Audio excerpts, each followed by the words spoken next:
Tags Anime Recap, like, share and subscribe na po, salamat.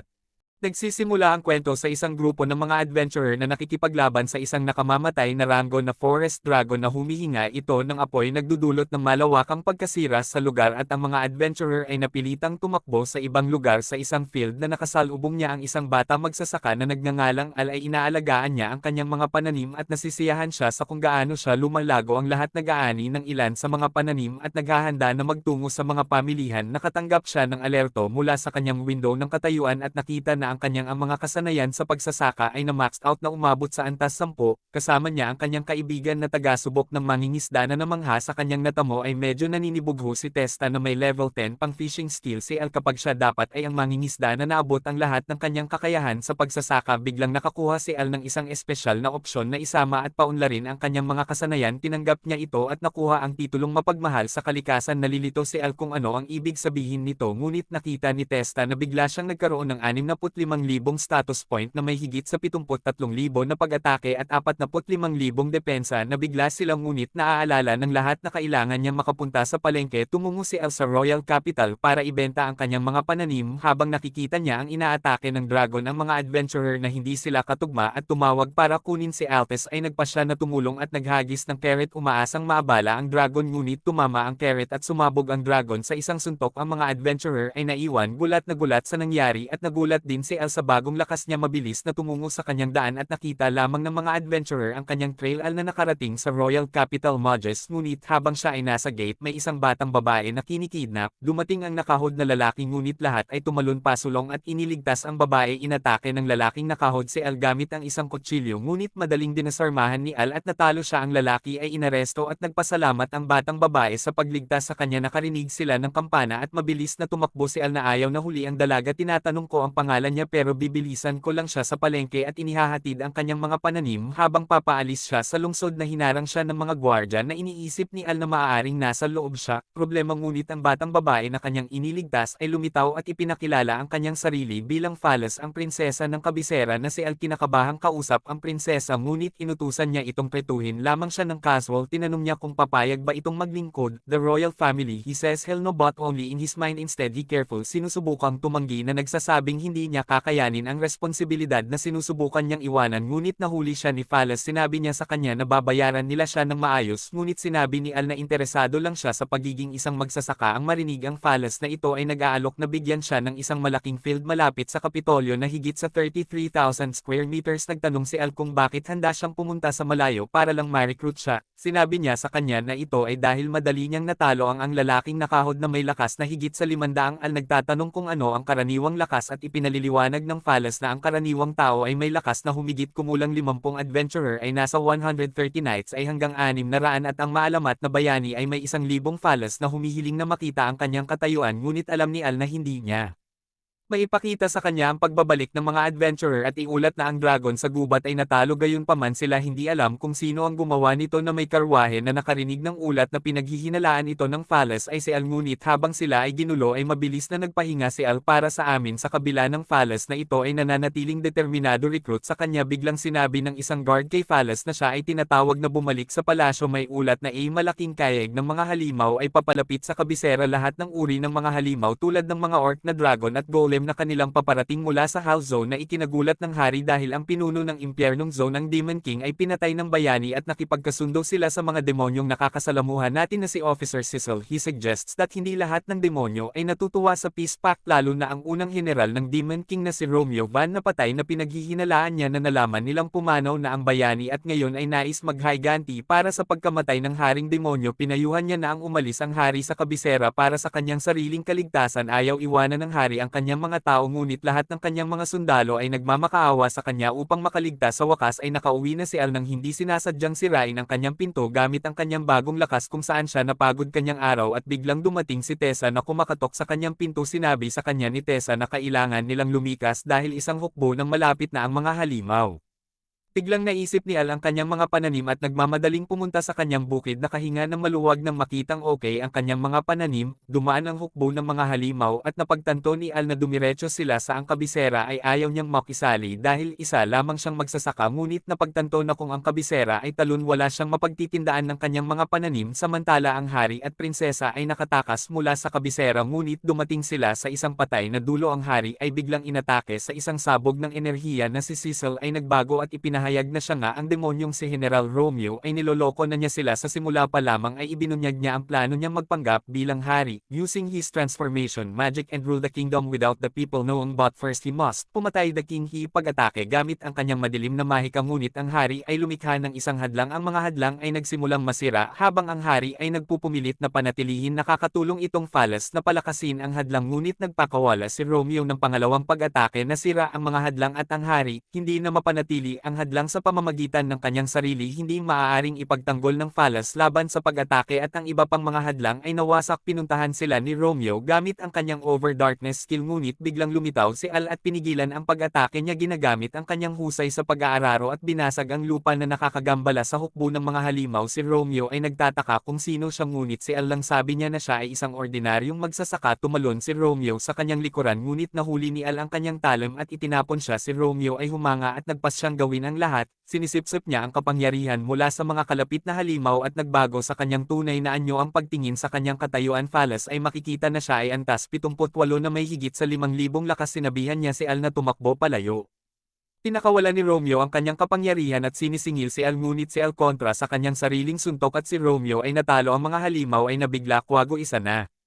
May isang suntok at lahat ng mabilis tumakas bumalik sila sa palasyo at nagpasalamat ang hari sa pagkatalo niya kay Romeo at pagligtas sa buhay nila pero sabi lang ni Al ginawa niya ito dahil gusto niyang protektahan ang kanyang mga pananim na hiniling sa kanya ng hari na maglingkod sa bansa ngunit tumanggi si Al na nagsasabing siya lang gustong maging isang magsasaka na inalok ng hari na gawin siyang commander o anumang titulong gusto niya ngunit determinado si Al na maging isang magsasaka lamang bilang isang reward phallus ay nagpa siya na ibigay ang 33,000 square metrong field malapit sa kaharian ngunit sa kondisyon na magre-rehistro siya bilang isang adventurer para paminsan-minsan ay makakatulong siya sa labas ng kaharian sumasang-ayon si El sa deal na ito ngunit nang pumunta siya upang tingnan ang field ay nakita niyang kumpleto na ito sa wasteland na pagtanto na siya ay nalinlang ng phallus kinabukasan ay ginalugad ni Al ang kabisera gamit ang phallus at siya ay namangha sa lahat ng iba't ibang pagkain tinanong siya ni Al kung paano siya makakalakad sa paligid ng Kapitolyo ngunit sinabi niya sa kanya na mayroon siyang isang katulong na gumaganap bilang kanya kapalit sa palasyo at gumamit siya ng mahiwagang hairpin na pumipigil sa mga tao na makilala ang kanyang phallus na dadalhin si Al sa Adventurers Guild at agad silang sinalubong ng Guildmaster na nakarinig sa mga alingaw ng Als, lakas niyang dinala si Al sa reception desk kung saan nagkita sila ng secretary na nagngangalang Helen nang biglang kay Al kumikulam ng malakas ang tiyan kaya kumuha muna sila ng pagkain Helen made him a delicious pie and they continue with the panayam tinanong niya si Al kung bakit gusto niya maging isang adventurer ngunit ipinaliwanag ni Al na nagre-rehistro lamang siya dahil sa kanyang deal may phallus biglang lumitaw ang mga adventurer mula sa nakaraang araw na nagpapasalamat sa kanya sa pagkatalo sa S-rank na dragon lahat sa guild ay namangha at napahiya si Al ang mga adventurer ay nagpakilala bilang si Jake Locke at Lamia hilingin nila sa kanya ang swerte at sinabi sa kanya na dapat silang magsama-sama sa pangangaso habang iniisip niyang kinakaladkad siya palayo sa kanyang pagsasaka binanggit ni Al kay Helen na gusto niyang subukang gumawa ng isang pakikipagsapalaran ngunit ipinaliwanag niya na ang mga adventurer ay nirerango mula sa F-rank hanggang sa double S-rank dahil siya ay isang bagong adventurer na maaari lang siyang kumuha ng mga madaling quest para magsimula iminumungkahi niya na magsimula sa isang paghahanap na mangolekta ng 10 halamang gamot mula sa mabangis na kagubatan.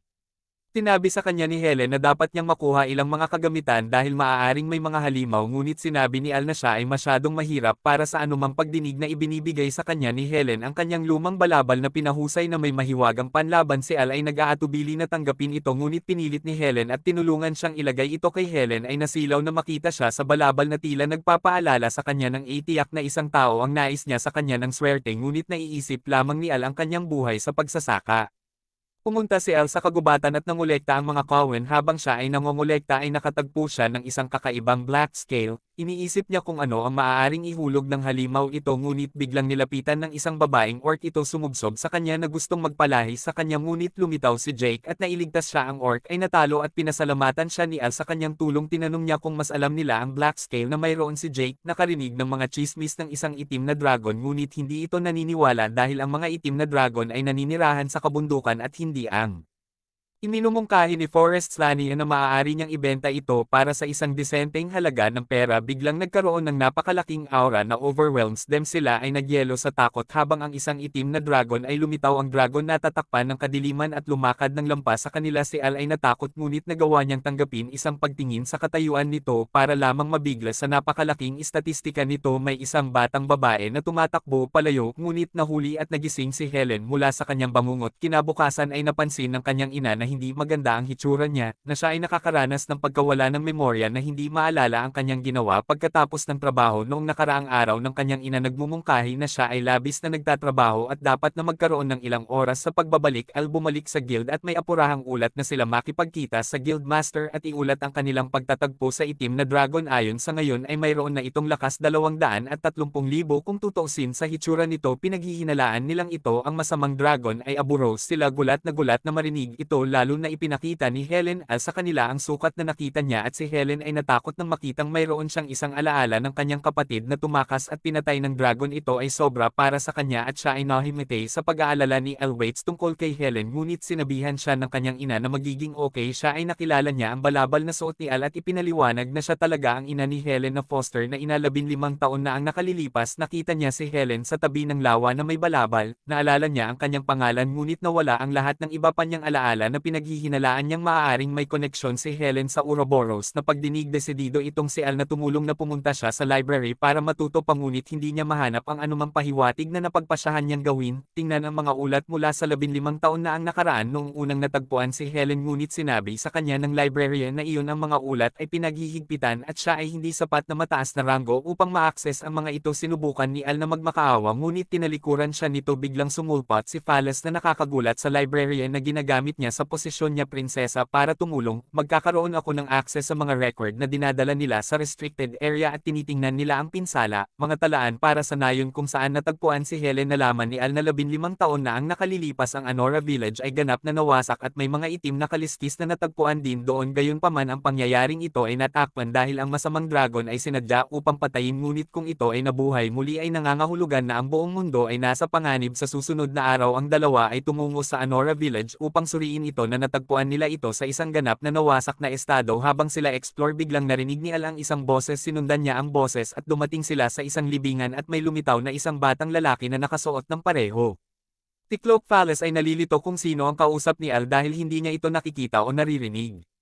Napagtanto ni Al na siya ay isang multo at ipinakilala ng batang lalaki ang kanyang sarili bilang Lay natutuwa ang bata na makahanap ng isang tao na magagawa sa wakas ay nakita siya at napansin na si Al ay nakasuot ng kaparehong balabal na binanggit ni Al kung paano niya ito nakuha kay Ellen at natutuwa si Lay na marinig na ibinunyag din niya na siya ang kanyang kapatid na binanggit niya kung paanong regalo ang balabal kanyang ama at mahiwagang enchanted inilagay ni Al ang balabal sa paligid ng Phalas dahilan para matarante siya sa pamumula ng napakalapit sa impyerno, gayunpaman, hinahayaan niya itong makita si Lay at nabigla siya sa kanyang makamulto na hitsura ay patuloy na ipinaliwanag ni Lay na si Helen ay ang nag-iisang survivor sa nayon at sinabing siya ay nasa panganib may flashback sa 15 taon na ang nakakaraan tumawag si Helen humiga para sa tanghalian habang siya ay nagsasanay gamit ang isang espada ngunit napadpad at nahulog sa ibabaw ng pag-aalala ni Helen para sa kanyang ngunit nais ni Lay na maging isang mandirigma ang biglang gamulong ang maitim na ulap at bumuhos ang apoy mula sa langit bumalik sa nayon at nakitang nasusunog ito at nawasak ang mga lupain ng itim na dragon na nagbibigay ng nakakatakot na ugong tumayo ang bata at binato ito ng bato, nakakapagsalita ang dragon at nakakapanghinayang na nakakapagsalita ang bata, tumindig sa kanya ang dragon ay kumakain ng kanilang takot at sinisira ang sinumang may pag-asa na ibinuka nito ang kanyang bibig pagtitipon madilim enerhiya habang ang bata ay natakot kay Helen at nagbantay mula sa malayo ngunit alam na wala silang magagawa kahit anong desisyon nila na ang tanging pagpipilian nila ay tumakbo kaya mabilis silang umalis sa nayon ngunit habang pinapatakbo nila ang dragon lilipad sa itaas at nakita silang mabilis silang tumakbo sa kabilang direksyon ngunit lumilipad ang dragon pagkatapos nilang huminga ng apoy ang natutuwa ang dragon na makita silang tumakbo sa terror.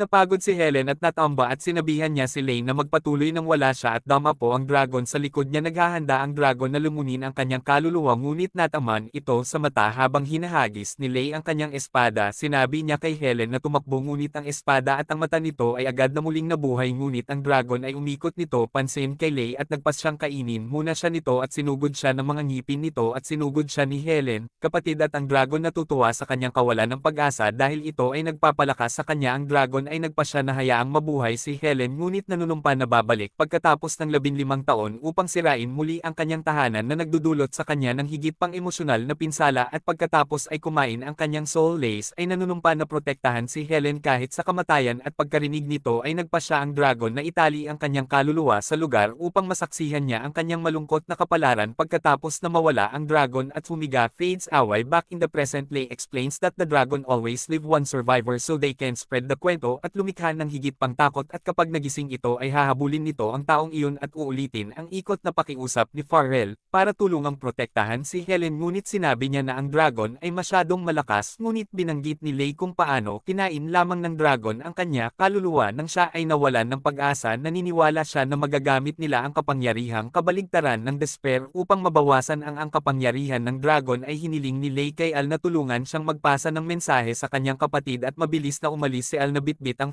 habang siya tumatakbo. Sila ay nagmamadali dahil ngayon ay eksaktong 15 taon pagkatapos ng nakaraang pag-atake ng dragon na Phallus ay napahiya, dinadala na parang sako at hiniling na buhatin siya sa kanyang mga bisig ngunit sinabi niya na ito ang pinakamabilis na paraan upang patakbuhin iyon. Natutunan niya bilang isang magsasaka. Nakabalik sila sa lungsod at sa kabutihang palad ay hindi pa lumilitaw ang dragon na tinatawag ng Phallus. Si Al ay halimaw sa pagtrato sa kanya sa ganoong paraan ngunit namangha din sa kanyang napakalaking tibay na naghiwalay. Ang dalawa habang hinanap ni Al si Alan at inihahanda ni Phallus ang mga gwardya pabalik sa guild, pinuntahan siya ng ina ni Helen upang suriin siya, ngunit nalaman niyang nawawala siya sa kanyang silid. Naglalakad si Helen ng mag-isa sa kagubatan at hindi nagtagal ay lumitaw ang itim na dragon. Binati siya nito pagkatapos ng 15 taon at nagsimulang bumalik ang mga nawalang alaala ni Helen. Naalala niya na kasalanan niya iyon kung hindi dahil sa kanya. Sabi nito dahil sa kanya ang lahat ng mga tao sa lungsod ay malapit ng mamatay. Nakikiusap si Helen na huwag nitong salakayin ang lungsod kahit na mag-alay ng sariling buhay ngunit walang intensyon ng dragon na buhayin ang sinuman.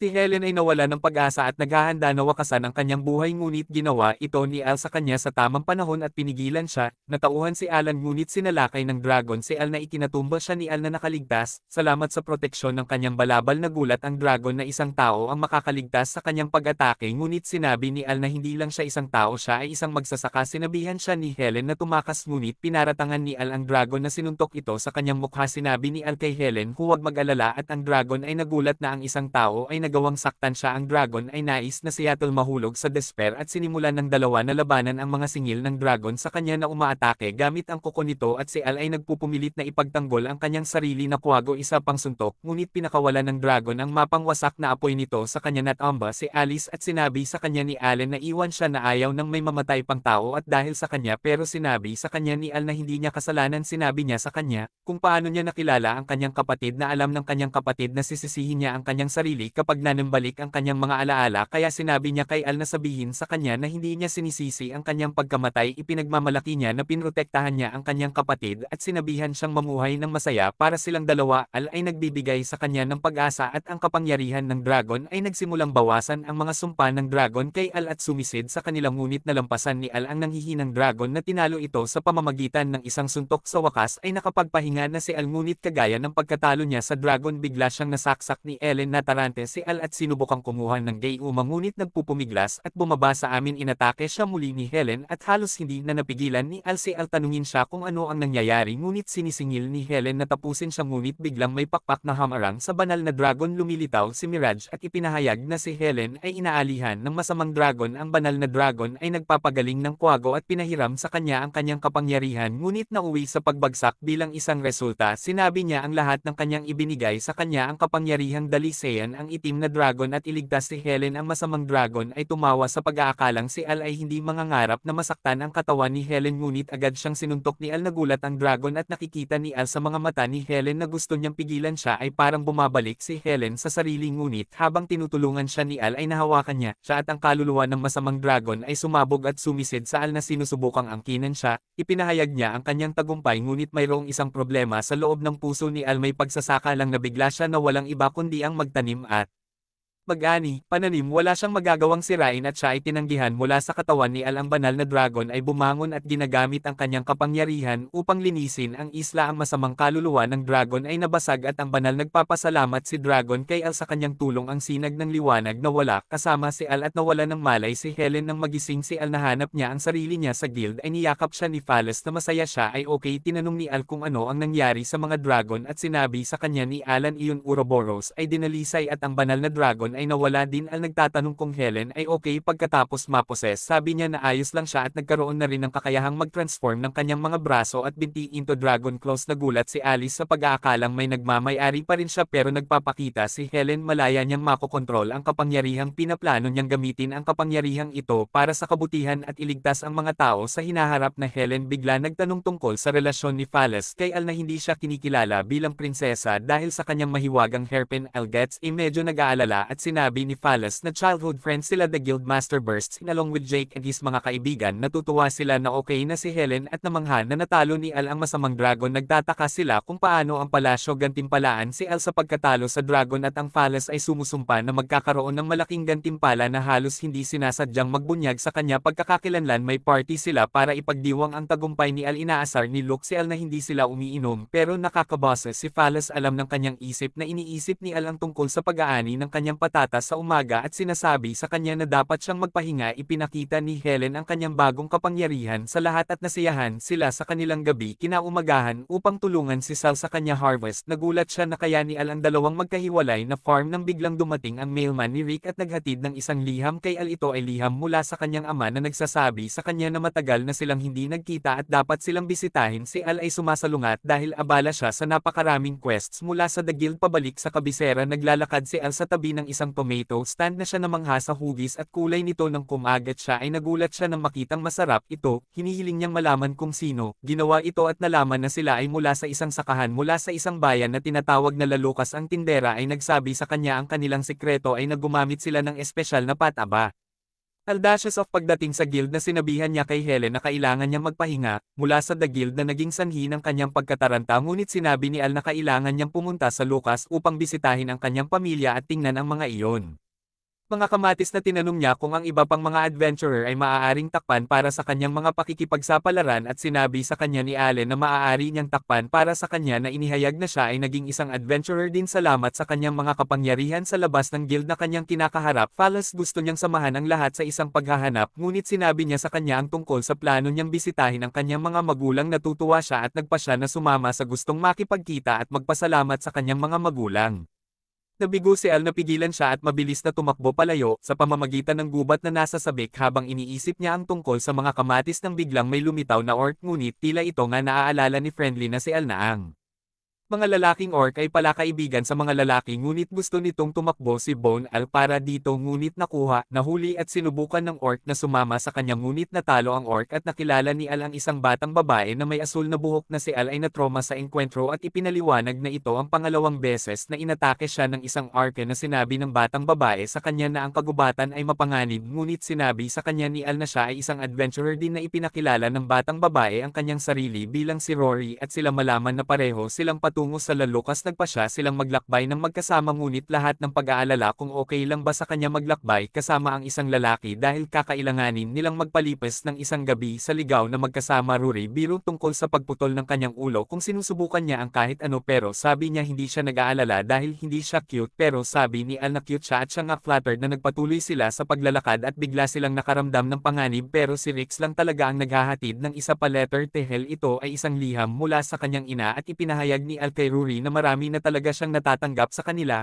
kaya nga siya pupunta doon para bisitahin ang kanyang mga magulang pero talagang hahanapin niya itong espesyal na pataba niya noon nagpatuloy sa rant tungkol sa mga kamatis at sumasakit ang ulo ni Rory. Tinanong ni Al si Rory tungkol sa kanyang pamilya na nagtataka kung nag-aalala sila tungkol sa kanyang pagiging isang adventurer mag-isa, ngunit sinabi ni Rory na walang mag-aalala tungkol sa kanyang. Rory ay nagbago ng paksa at nagpasya dapat silang magtayo ng kampo. Naglabas siya ng tent sa kanyang bag at namangha si Al na kaya niyang kasya ang napakaliit na bag. Al gustong malaman ang higit patungkol sa bag at sinabi sa kanya ni Rory na ito ay isang heirloom na iniwan ng kanyang ninuno na si Al ay nagtataka kung sino ang kanyang ninuno ay ngunit biglang tumunog ang kanyang tiyan at huminto sila para magluto ng pagkain. Namangha si Al sa luto ni Rory at pinuri siya para sa kanya paggamit ng mga sangkap. Pagkatapos ay tinanong niya siya kung bakit siya patungo sa Lucas na ipinahayag niya na pupunta siya para sa pagsasanay na narinig niya mga alingaw-ngaw ng mga demonyo na lumilitaw kaya siya ay mag-iimbestiga. Kay Al nagtataka kung bakit siya gumagawa ng isang bagay na mapanganib at siya ipinahayag na siya talaga ang inapo ng dakilang bayani na pumatay sa Demon King na si Al ay namangha nang malaman ito ngunit nag-aalala pa rin para sa kanya dahil siya ay isang batang babae na ginagawa ito ng mag-isa. Si Rory ay natigilan at nagulat na may isang tao talaga nag-aalala para sa kanya at salamat sa kanyang pag-aalaga. Nagpasya silang magpahinga at pinili ni Al na matulog sa labas pero sa tingin ni Al, hindi nararapat ang pagbanggit ni Rory na maaaring maging higit pang mga orc at mabilis na nagbago ang isip ni Al. Nagulat si Al na may dalawa si Rory set ng mga shit. Sinabi niya sa kanya na pangarap niyang magkaroon ng isang kaibigan na makipag-chat sa kanya hanggang sa sila ay makatulog, tumulong sa pagtupad sa kanyang panaginip ngunit nakatulog siya kaagad. Sa kanyang pagtulog inatake ni Rory si Al at siya ay may problema. Night sa umaga ay narating nila ang Lucas at nagtataka si Rory kung paano nasugatan si Al. Tinatugtog ito ni Al at pumasok sila ang bayan na sinasabi nilang Palm na nila ngunit sinabi sa kanya ni Rory na nasiyahan siya sa paglalakbay kasama niya at gusto niyang sumama sa kanya. Muli ay sinabihan siya ni Al na maging escort niya para sa pagbalik niya sa Kapitolyo at masaya siyang pumayag na iginuhit niya ang isang mapa at sinabi sa kanya na hanapin siya kapag handa na siyang bumalik.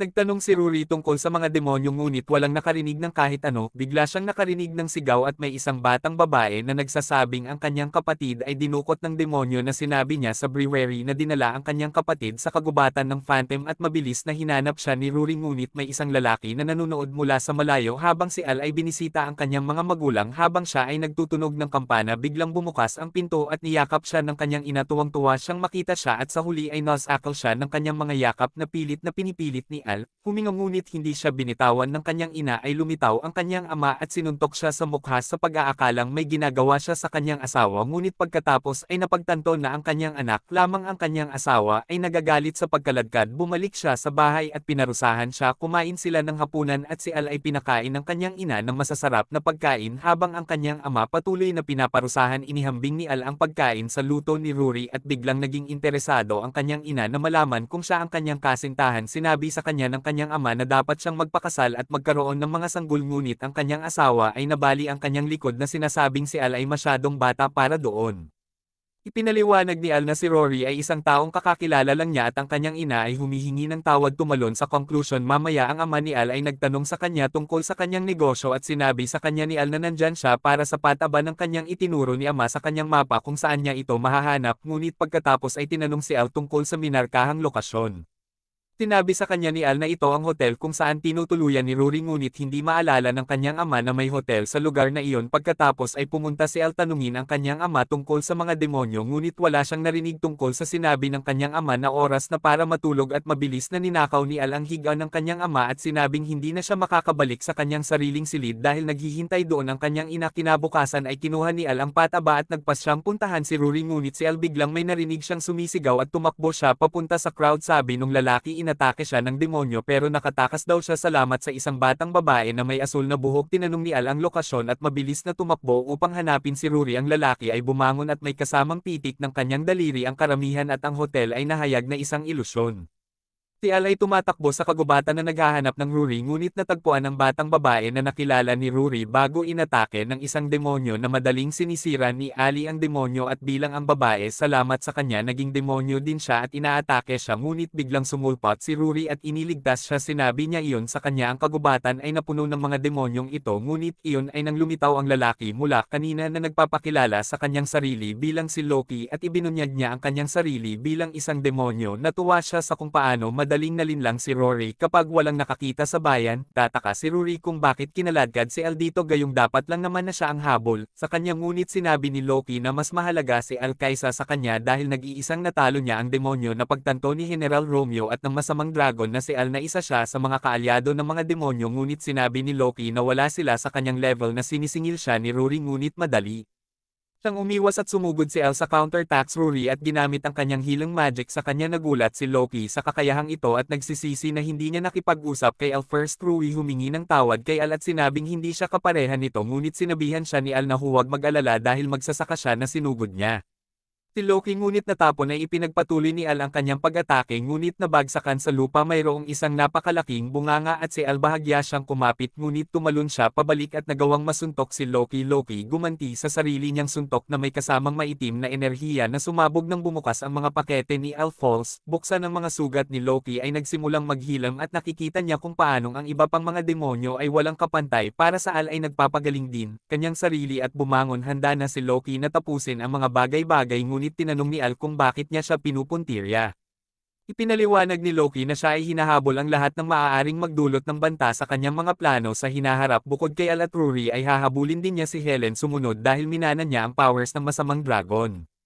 Nagulat si Al nang marinig na si Helen ay isang target na si Loki, pagkatapos ay nakatulog tungkol kay Rory na dapat magkaroon ng pagpapala ng banal na Diyos bilang susunod na bayani, ngunit hindi niya nagamit ang alinman sa banal ang kapangyarihan ng Diyos ay nagpasya siyang ilagay ang mga bagay sa isang at ipinatawag ang kanyang uod na demonyong si Al at si Rory ay nakipaglaban sa mga uod at sinabihan ni Rory si Al na tumakbo para dito, ngunit tumanggi si Al at lumaban siya laban sa mga uod na nagsasabing gusto niyang maging pinakamahusay na magsasaka at na hindi niya mabubuhay sa sarili niya kung iiwan niya lang siya. Tinapos nila ang mga bulate, ngunit naglunsad si Loki ng isa pang pag-atake sa Al shields Rory mula sa mahika at nagkaroon ng napakalaking pagsabog. When the smoke clears, nagawa nilang mabuhay, ngunit lumitaw ng masama. Mas marami pang nasugatan na bulate ang sumulpat habang si Rory ay itinaboy at si Al ay naipit na sinabi sa kanya ni Loki na kapag kumagat ang mga uod, hindi sila bumitaw. Pagkatapos ay bumaling siya kay Rory upang tapusin siya at bumalik sa isipan niya ang paghikayat sa kanya ng kanyang mga magulang. Sa kabila ng pagsasabi ng iba na hindi siya maaaring maging bayani, humihingi siya ng paumanhin sa hindi niya pagiging bayani habang inilulunsad ni Loki ang kanyang atake para tapusin siya, ngunit biglang pumuti at nabasag ang mga uod ng makalaya. Si Al ipinaliwanag niya na ito nga salamat sa kapangyarihan ng kanyang pataba na may epekto sa pestisidyo, kasama nito ang mga uod ay hindi na muling makabuo. Bagamat nagulat si Loki ay hindi nag-aalala dahil si Al ay nasugatan na, ngunit si Al sinisingil pa rin siya at nanumpas siyang protektahan si Rory at si Helen. Rory ay nalilito tungkol sa kung bakit ang lahat ay lumalaban ng husto. Naiisip niya ang kanyang nakaraan kapag ang lahat ay nagsasabi sa kanya na siya ay masyadong mahina para maging hero at sumuko na siya, ngunit sa determinasyon ni Al ay napagtanto niya na ang pagiging ang bayani ay hindi tungkol sa pagiging malakas, ngunit ito ay isang taong hindi sumusuko sa pagsisikap na tumulong kahit anong mangyari. Habang lumalaban si Alice, nagawa ni Loki Rory na saksakin siya ng sugat ni Loki na gumaling agad, ngunit gumaling si Rory determinadong lumaban kahit hindi niya mapanalunan si Rory. Biglang ginaisang ang kapangyarihan ng ating bayani at inatake si Loki gamit ang kanyang banal slash. Ang atake ay sobrang epektibo at sinundan ni Rory ng isa pang slash na nagpapatay sa kanya. Rory, salamat Al para sa pagtulong sa kanya na mapagtanto kung ano ang ibig sabihin ng pagiging isang bayani, ngunit si Al ay bumagsak at pagod habang siya ay natutulog sa kanyang kondongen. Umamin si Rory na crush niya ito. Nagiging gabi na at ngayon sa wakas nagising na sila ay may awkward na sandali at nagpasalamat si Rory kay Al muli, ngunit sa huli ay napahiya sila. Nagpasya silang tumungo pabalik sa bayan, ngunit habang naglalakad sila ay bigla silang nakarinig ng kakaibang tunog na iniisip ni Al kung buhay pa ba si Loki. Ang tunog lumalakas at natakot si Rory na nagsasabing hindi niya kaya ang mga multo. Boses iyon, tawag niyan kay Al at nanay niya pala ang naghahanap sa kanya. Pagtanto ni Al na ang ina niya ang ayaw mahuli kay Rory, sabi niya na dapat nilang takbuhan ito. Binuhat niya ito at mabilis na tumakbo palayo. Nakahinga si Al nang makalayo sila at natatawa si Rory sa kanya nang makitang may kinakatakutan siya at naiisip lang ni Al ang side ng kanyang ina. Bumalik sa bayan at laking gulat nila nang malaman nilang wala na ang hotel doon at napagtantong ilusyon lang iyon ni Loki. Nakahanap si Rory ng ibang matutuluyan at sinabi sa kanya ni Al na babalik siya sa Kapitolyo kinabukasan. Habang pabalik si Al sa bahay, naaalala niya ang isang pagkakataon na lumabas siya upang makipaglaro kay Tessa nang hindi sinasabi sa kanyang mga magulang at tumingin ang kanyang ina. Para sa kanya ay natakot silang magkaproblema kaya umuwi sila, ngunit nang makabalik siya ay hinihintay siya nito. Sa iniisip ni Al kung paano ba siya makakapag-teleport. Sa pagbabalik ni Al sa bahay na hinihintay na naman siya ng kanyang ina, pilit niyang iniiwasan pero bigla itong sumulpat sa likod niya. Si Al ay kinilabutan at tumakbo siya dumiretso sa kanyang ama sa kanyang silid na naging dahilan ng kanyang ama panik habang naiwan siyang humarap sa kanyang umalis si Al at nakipagkita kay Rory at bumalik sila sa capital samantala pabalik sa Capo Palace ay may emosyonal na palm sa kanyang ama na hari at humihingi ito ng paumanhin para sa pagkabigo sa kanya si Al at Rory ay bumalik sa guild at si Helen ay nagsaselo sa relasyon ni Rory kay Al kahit na binaluktot siya demonic powers kinabukasan sa bukid ay namimitas ang isang batang lalaki ng ilan sa mga prutas ngunit nahuli siya ni Al sina Rory at Alan dumating para tumulong sa bukid ngunit natatalo si Al sa lalaki nagulat ang mga babae galit na galit si Al ngunit siya lang inis na pinipitas ang kanyang prutas bago pa sila handa para sa harvest at sinigawan niya ang gumakulom ang tiyan binigyan siya ni Al ng repolyo sa halip at natangay ang bata napaluha ang bata sa lasa nito at masayang tinatakas si Helen. Pinanggit ni Helen na habang wala ako ay may mga pag-atake ng halimaw na hamarang sa pakikipagkalakalan sa ibang bansa at naging dahilan upang tumaas ang presyo ng pagkain dahilan para mahirapan ang mga mahihirap nang bigla silang makarinig ng kampana na nagsenyes isang pag-atake ng halimaw at mabilis silang tumungo upang tulungan ang dagat ay inaatake ng isang malaking kayeg ng mga halimaw habang ang mga bantay at adventurer ay nagpupumilit na ipagtanggol si Helen ay nagpapakita ng kanyang demonyong pagbabago at pakikipaglaban sinisingil ng kanyang bagong demonyong powers Al ang kanyang asarol at pinalipad ang mga halimaw ngunit kalaunan ay nagsimula na silang makakuha nalulula sa tila walang katapusang bilang ng mga halimaw na biglang dumating ang mga kabalyero mula sa kaharian ng Andesburg pagbabante sa mga halimaw na umalis o kung hindi ay harapin ang galit ng kanilang banal na teibak, ang mga halimaw ay tumalikod at umatras habang si Al ay nagulat na may isang espada na makakapagtaboy sa mga halimaw sa gabing iyon. Ay pinakinas ng Quago ang kanyang mapagkakatiwalaang asarol at bumisita si Phalas para magpaalam na lilito si Al sa ibig niyang sabihin at sinabi niyang hindi na siya babalik.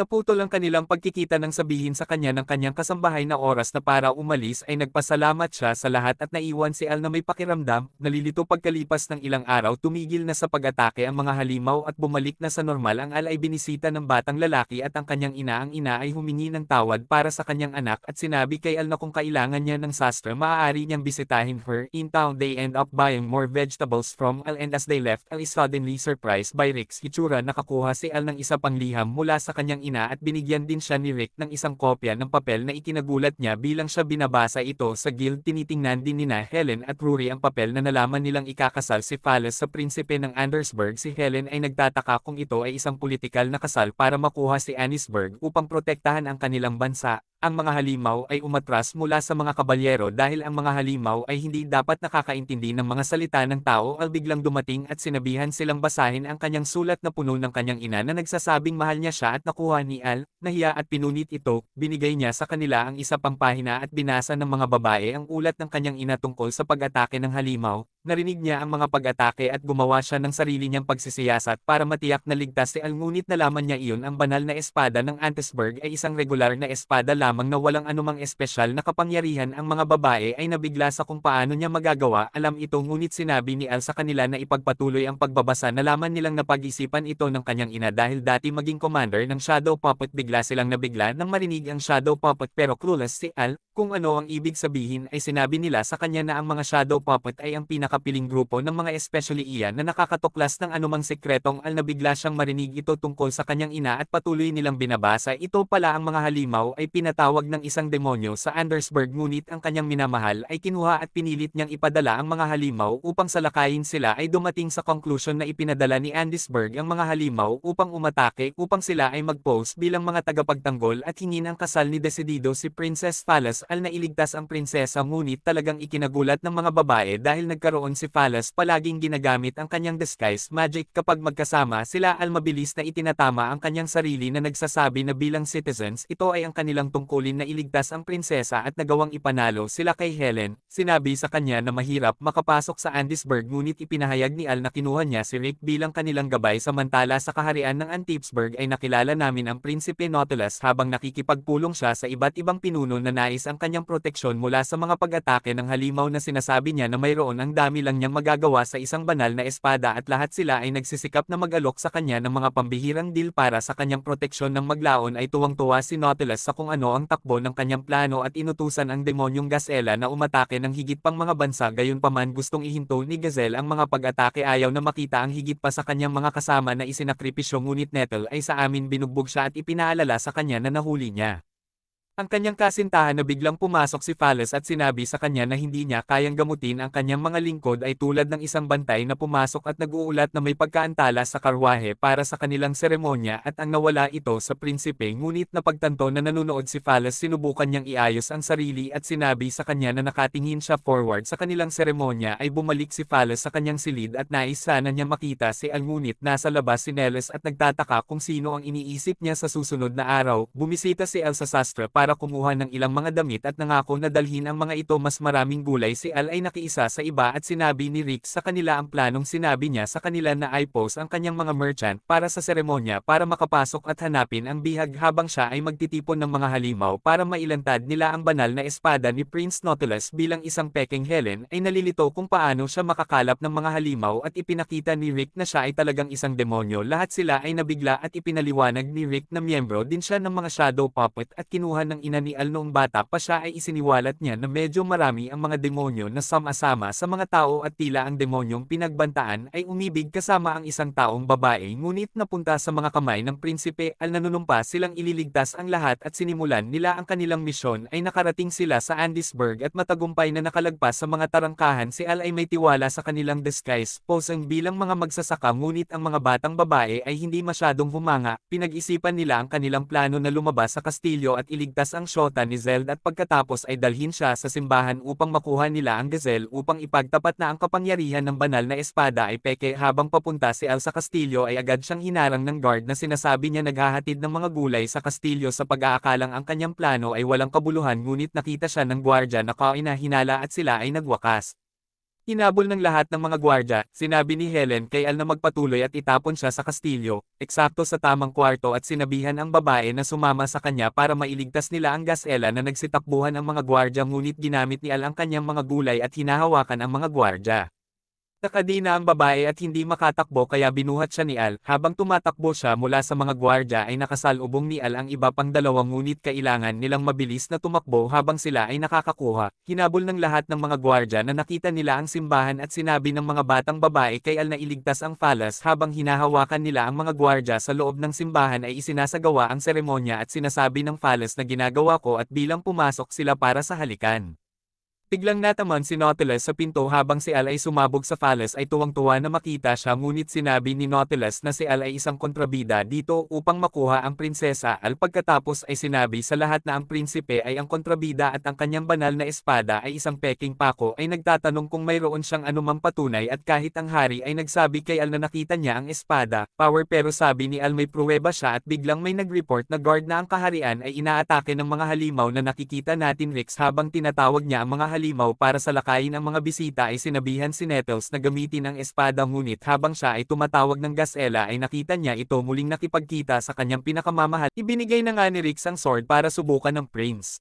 Pero nag-aalangan siya at kinuha na nga ng ating bida at tinapon ito sa isang halimaw na nasa pinto. Na sinisira ito sa isang kagat na gasela pagkatapos ay ibinunyag ang katotohanan sa lahat ng tao. Kinokontrol ang mga halimaw gamit ang isang demonyong plote at sinabing siya ay na-blackmail ng prinsipe upang magpadala ng mga halimaw upang salakayin ang ibang bansa. Tinanong ng hari kay Neles ang katotohanan ngunit tumawa lang siya at sinabing huli na nilang napagtanto at nagawa na niya. Nagpadala ng isang malaking kayag ng mga halimaw upang salakayin ang kabisera. Gasel ay nalilito dahil hindi siya gumawa ng ganoong utos ngunit sinabi ni Nautilus na maaari mong akitin ang mga halimaw sa pamamagitan lamang ng pagkalat ng mga bangkay ng halimaw na medalist coats na nagsasabing ito ay masyadong huli ngunit sumambulat sina Rory at Helen at sinabing hindi madaling mahuhulog ang kabisera pagkatapos ng huling labanan sa mga halimaw na hiniling ng mga gwardya at adventurer kay Rory na sanayin silang muli. Nakikita natin sila habang nilalabanan nila ang kanilang lupain, mga halimaw na umiiyak ang hari sa pasasalamat at sinabi ni Al sa Phallus na hindi niya kailangang magpakasal. Ang mga gwardya ay nagmamadaling pumasok at inutusan sila ni Nettles na hulihin ang The Intruders ngunit ibinaba nilang lahat ang kanilang mga armas at ibinunyag iyon nina Rory at Alan.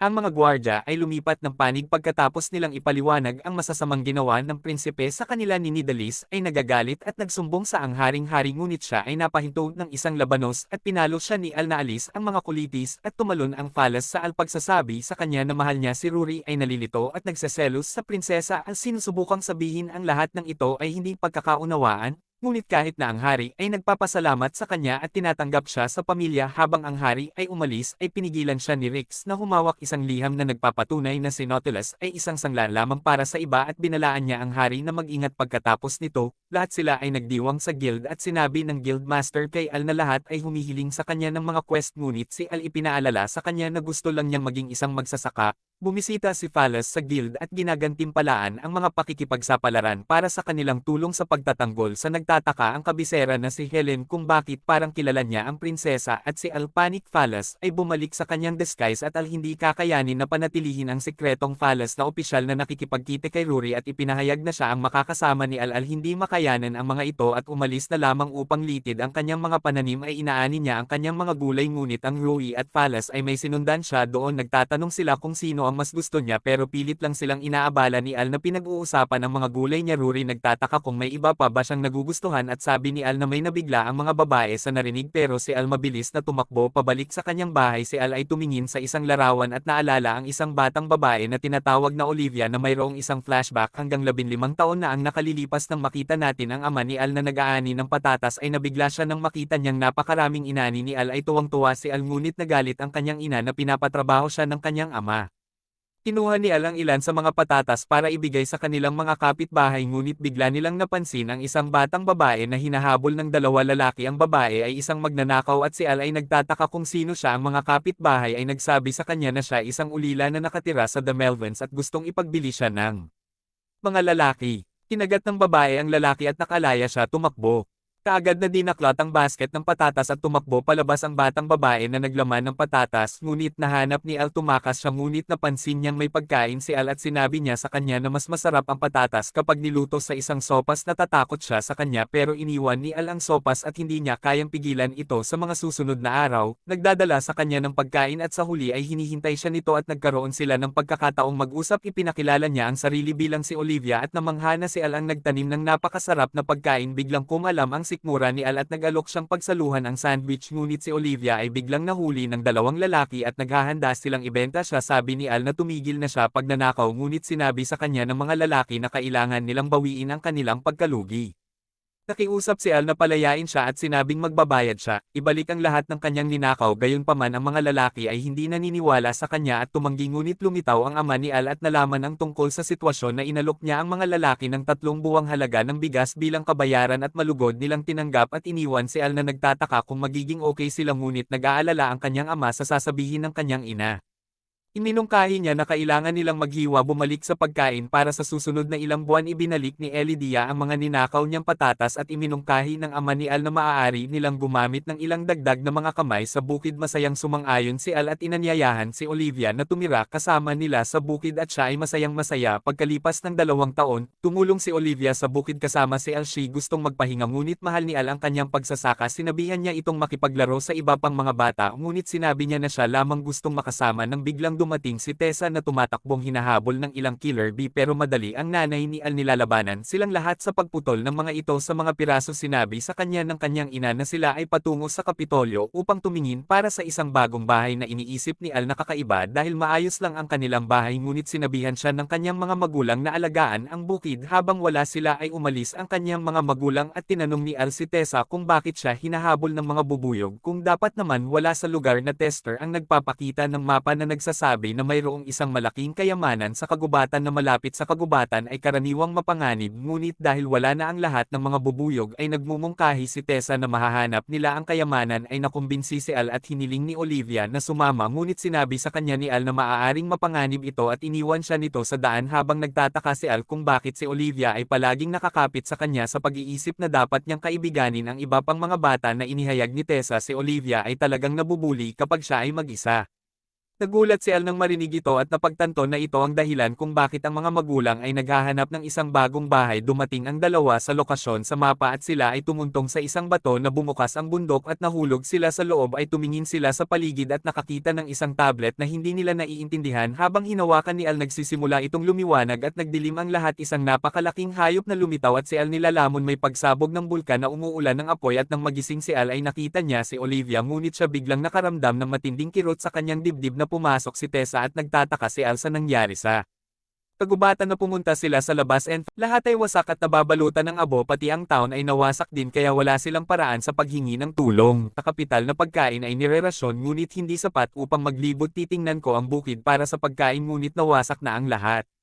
Biglang naramdaman ulit ni Al ang sakit at bumagsak sa lupa ngunit nag-aalala pa rin siya tungkol sa paghahanap ng pagkain para kay Olivia. Mamaya ng gabing iyon ay pumasok si Olivia sa tent ng elder para magnakaw ng pagkain ngunit naalala niya si Al nagmamakaawa para sa kanyang pangalawang pagkakataon at sinasabi sa kanya na gusto niyang makitang tinatangkilik ng mga tao ang kanyang mga gulay kaya nagawa niya pigilan ang sarili. Kinabukasan pinagsasama-sama ni Olivia ang kanilang pagkain at ibinigay ang lahat kay Al.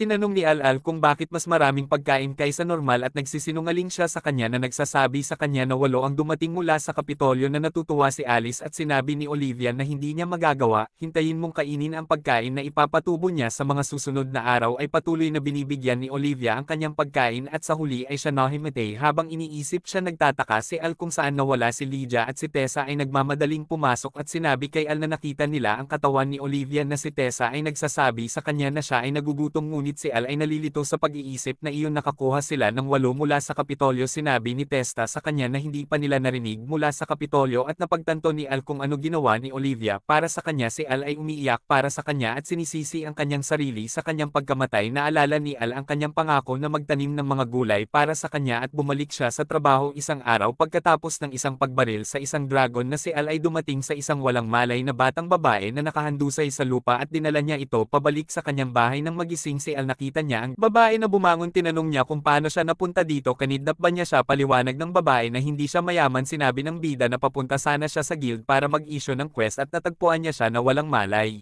Ngayon ay nag-aalok na kunin siya. Nagpakilala si Al at ipinakita ng babae na ang kanyang pangalan ay Linnea. Mamaya Rory bumisita ngunit nakita niya si Linnea at natarante siya nang makitang suot niya ang damit ni Al. Tumakbo palayo na umiiyak at tinawag siyang astig na napunta sila sa guild kung saan pinakinggan ni Helen ang hiling ni Linnea na sinasabi niya may kakaibang nangyayari sa kanyang bayan ngunit nahihirapang ipaliwanag sa palagay ni Helen na masyadong malabo ang kahilingan ngunit tinanggap ni Al ang paghahanap ng ihayag ni Linnea na siya ay mula sa bayan ng Galia. Nagulat si Al na nawala ito dahil si Galia ay kilala sa pagkakaroon ng pinakamahusay na asparagus sa mundo at hindi na siya makapaghintay na pumunta doon. Ay naghahanda na silang umalis ngunit si Linnea ay nalilito habang napakabait sa kanya. Sa tingin niya ay may lihim na motibo ito dahil itinuro sa kanya ng kanyang ama ang mga lalaki ay tulad ng mga lobo. Sinubukan ni Al na siguruhin siya at kahit na sa tingin niya ay medyo sus siya ay nagpasya siyang magtiwala sa kanya. Samantala si Rui ay nanunood at nagseselos. Sumakay sila sa Galia ngunit sa daan ay hinabol sila ng isang orc. Al nababaliw ngunit hindi masyadong nag-aalala ang driver ngunit nang lingunin niya ay may isang buong kawan na humahabol sa kanila at si Al ay emotional damage from his past encounters. Paggising ni Al napansin niyang may suot siyang pendant na sinabi sa kanya ni Linnea ito ay isang palawit na nakakatulong sa pagpapatahimik ng mga ugat na ginagawa nila sa bayan at kapag dumaan sila ay nakita ito ni Al. Kakaiba na ang mga gwardya ay may hawak na mga mop. Sa palengke nakita ni Alice ang isang stall at mabilis na umorder ng isang tuhog ng asparagus habang ito gets cooked. Al tried to ask kung may napansin ba ang lalaki na kakaiba sa nangyayari. Sabi ng lalaki ayos lang ang lahat at ibinigay ang kanyang pagkain ngunit ito ay ganap na nasunog.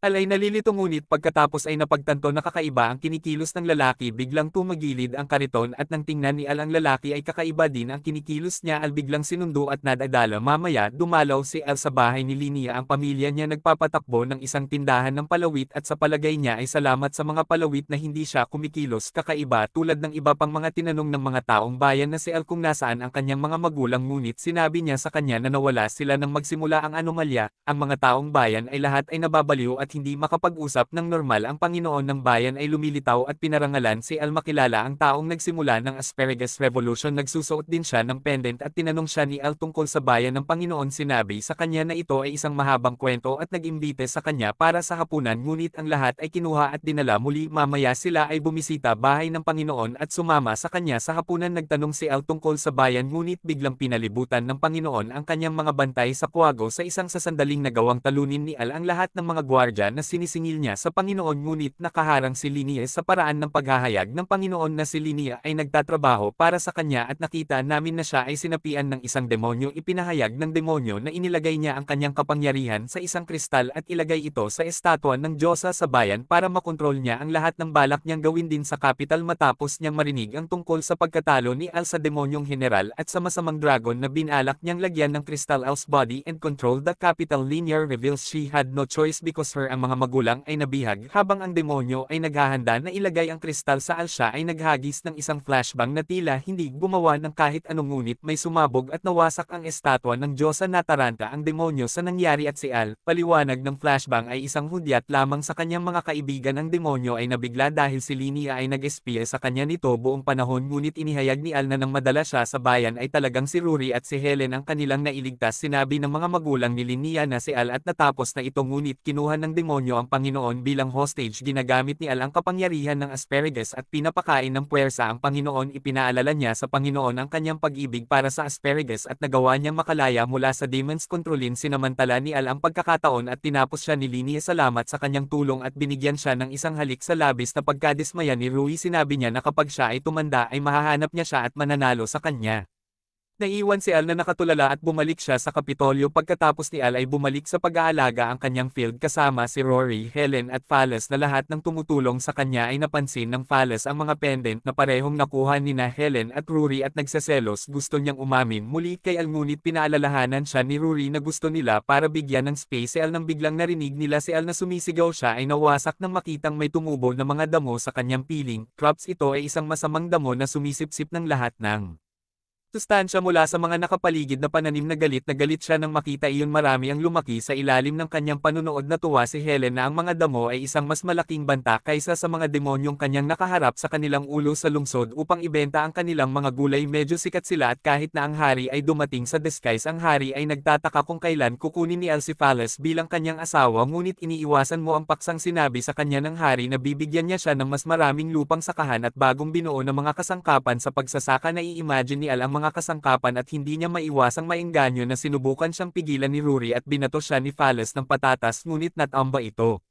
Nakita ni Al ang isang anghel na figure na sinusubukang kausapin siya ngunit siya hindi nagtagal ay nagising sila na ibinente nila ang lahat ng mga gulay at si Al ay nakakuha ng masamang tingin habang iniisip niyang sirain ang mga damo na siya tumakbo kay Rex at ipinakita ang herbicide na sisirain niya ang mga damo. Nang bigla silang nakakita ng ilang lalaki ang pagkuha ng isang babae para ipagbili ni Al ay nilapitan sila at madaling pinalis ang dalawang lalaki. Ang pangatlong lalaki ay tumakbo palayo at ang babae ay nahayag na isang demonyo. Ang babae ay natakot ngunit kinilala siya ni Rick bilang si Yuria at ipinakita sa kanya na siya rin ay isang demonyo. Ibinunyag ni Rix na si Yuria ay anak ng Demon Lord na si Yuria ay humingi ng kanilang tulong upang iligtas ang mga demonyo at ibinunyag iyon. Biglang sinabi sa kanya ng kanyang attendant Volty na hindi siya ligtas. Pagkatapos ay binuksan niya ang isang portal at pinaalis siya. Gusto niyang umalis, bumalik at iligtas ang mga demonyo ngunit sinabi ni Rick na ang teritoryo ng demonyo ay nasa kabilang panig ng karagatan at aabot ito sa hindi bababa sa 3 araw sa isang bangkas. Si Al ay nagsimulang magtrabaho at iniabot ang kanyang pestisidyo kay Rick para mapangalagaan niya ang kanyang mga pananim at sinabi sa kanila na mayroon siyang mas mabilis na paraan upang makarating doon at bitbit niya ito habang tumatakbo siya sa tubig. Nagulat si Yuria at sinabi sa kanya na huminto ngunit sinabi ni Al na lulubog sila kapag huminto siya ay nakarating sila sa teritoryo ng demonyo at si Yuria ay salamat na nakarating sila roon kaya mabilis na biglang lumitaw si Volty at nagsimulang umatake sa kanila. Almanas to stop the pag-atake ngunit si Buffy ay patuloy na umaatake gamit ang kanyang mahika at kahit na binaril si Yuria ay nakuha ni Al ang kanyang likuran at kumatok kanya out. Si Yuria ay nalilito kung bakit niya inaatake ang kanyang Buffy ay bumangon at muling umatake ngunit biglang lumilitaw ang ina ni Al at pinatay siya. Ipinahayag niya na narinig niya mula kay Rick at pumunta upang matiyak na okay siya. Sabay-sabay na umalis at dumating sa kastilyo ng demonyong Panginoon. Nalaman nilang patay na ang lahat ng mga gwardya at nagtaka si Al kung ano nangyari ang kanyang ina. Sa tingin na sila ay kontrolado upang labanan ang isa't isa tulad ng kung paano Buffy lumitaw na kontrolado. Nagmamadaling pumasok si Yuria sa silid ng trono at nadatnan ang kanyang ama na nakahandusay sa lupa. Al nakahanap ng isang gwardya na buhay pa at ibinunyag niya na may isang batang babae na bigla niyang isinuot habang sinusubukan ng ina ni Al. Inatake siya ngunit napigilan ng lahat ng masasabi ni Al na hindi niya ito ina dahil niyakap sana siya ng kanyang tunay na ina kaya matindi ang mga buto nito ay madudurog. Sa sandaling makita siya nito ay namangha siya na nakikita niya sa pamamagitan ng kanyang perpektong disguise na bumalik siya sa kanyang tunay na anyo at ito ay nagsiwalat na siya talaga si Olivia. Alice nagulat kung paano buhay pa rin siya sa pag-iisip.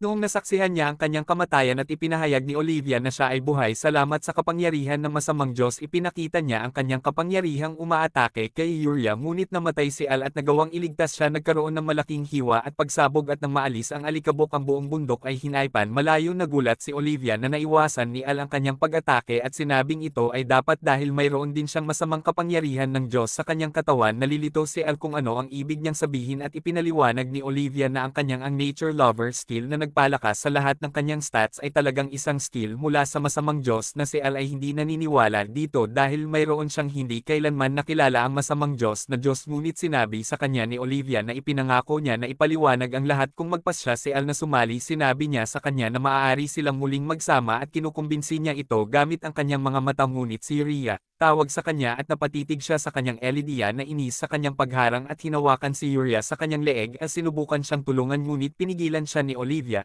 Sinabi niya sa kanya kung tatanggapin niya ang masamang kapangyarihan ng Diyos na maaari niyang hayaan siyang mabuhay. Si Uriah sinabihan si Al na tumakbo at si Olivia ay nagsawa sa kanya at nagpasyang tapusin siya ay nakalaya na si Al at bago pa makayanan ni Olivia, Attack Alice Pendant biglang nag-activate at nang imulat ni Al ang kanyang mga mata ay nakita niya iyon time is frozen. Naguguluhan si Al sa nangyayari pero lumilitaw ang angelic figure sa kanyang harapan ay muling ipinakilala niya ang kanyang sarili bilang ang Diyos ng kabutihan na sinasabi niya sa kanya na salamat sa kanyang palawit bilang isang walang kabuluhan na gawa niyang lumitaw. Siya ay nag-freeze ng oras sa kanyang kapangyarihan, ngunit hindi sila nagtagal. Sinabi niya sa kanya na maaari niyang sirain ang masamang kapangyarihan ng Diyos sa loob niya at bigyan siya ng sarili niyang kapangyarihan na magbibigay daan sa kanya na lumaban. Kinuha niya ang kanyang kamay at binigay sa kanya ang kanyang kapangyarihan. Maaaring salakayin ni Olivia si Uriah Al na-activate ang kanyang bagong kapangyarihan kaya nag-aalala si Lydia, ngunit ito lumilitaw lang ang isang bangkos ng mga sprout. Ay nalilito ang lahat at iniisip ni Olivia na ito ay isang pile na kasanayan, ngunit mabilis itong lumalaki at nahuli si Olivia ng mga baging nito ay nagawa niyang kumawala at ipinatawag niya si Azord. Sinisingil niya ang isang kwago, ngunit ginamit niya muli ang kanyang kapangyarihan upang lumikha ng isang pader ng mga baging protektahan ang kanyang sarili. The vines grab onto her again at sa kabila ng pagputol ng mga ito sila lumaki at itali ang kanyang Volti ay nagmamadaling pumasok at umatake gamit ang kanyang mahika. Tiningnan niya ang Uriah at natutuwa siya. Ay bumalik sa normal ang mga eksena at pag-skate ni Olivia mula sa pag-atake at gumanti sa sarili niyang mahika na dinaanan niya si Al at pinuntahan siya para tapusin, ngunit nakiusap si Al na tigilan na niya ang sabi niya na naging siya bored at sinabing malapit na silang magkita kapag silang dalawa lang ay may dark energy na pumapaligid sa kanya at nawala siya.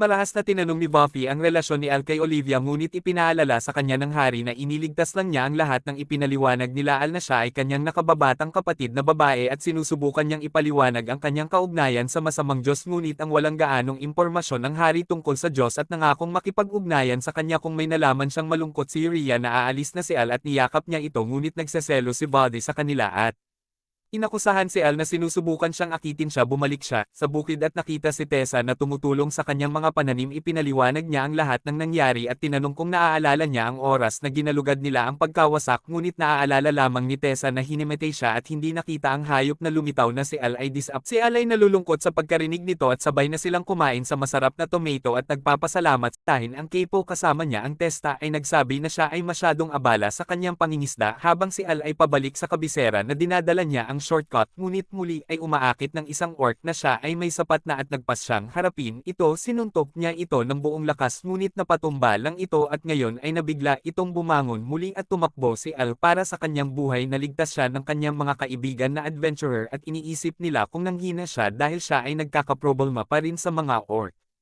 Naisip ni Al na kakaiba ito at bumalik sila sa guild na sinabi niya kay Helen at Rory at sila ay nalilito kung paano makakaligtas ang isang orc sa kanyang suntok. Nawala ang lakas na pagtanto ni Al na nang ibigay sa kanya ng Diyosa ang kanyang kapangyarihan ay inalis niya ang masamang kasanayan ng Diyos na iyon pagpapalakas ng kanyang mga estatistika. Sinabihan siya ni Helen na huwag mag-alala dahil mas malakas pa rin siya kaysa sa karaniwang adventurer. Lumitaw si Rick at naghatid ng isa pang sulat mula sa kanyang ina na si Helen at sinilip ito ni Rory, ngunit may babala sa kanila kung saan sila pupunta na nagtatanong ang kanyang ina na naging Shadow Puppets Commander para sa kanyang kaligtasan. Patuloy na nagbabasa si Al habang ipinangako niyang iimbestigahan niya si Olivia at sinasabi sa kanya na palagi siyang welcome home, at pagkatapos ay nagpatuloy lang sa pagsasabi sa kanya kung gaano niya siya kamahal. Nang umalis si Rick ay nabangga niya ang palace na gusto niyang tumambay kasama si Al, ngunit parehong nagseselos sina Rory at Helen. Habang tumatambay silang lahat ay patuloy na nagtataka si Al kung bakit biglang si Olivia nagpakita at kung ano ang hinahangad ng masamang Diyos, ngunit sinisisi pagsisikap niyang magsaya sa kanyang sarili kasama ang mga kaibigan na ginawa niya, naisip niya kung paano niya nakilala ang bawat isa sa kanila at ang mga pakikipagsapalaran na naranasan nila. Siya ay determinadong lumakas para maprotektahan niya ang mga ito at maprotektahan ang kanyang mga pananim dahil magsasaka siya.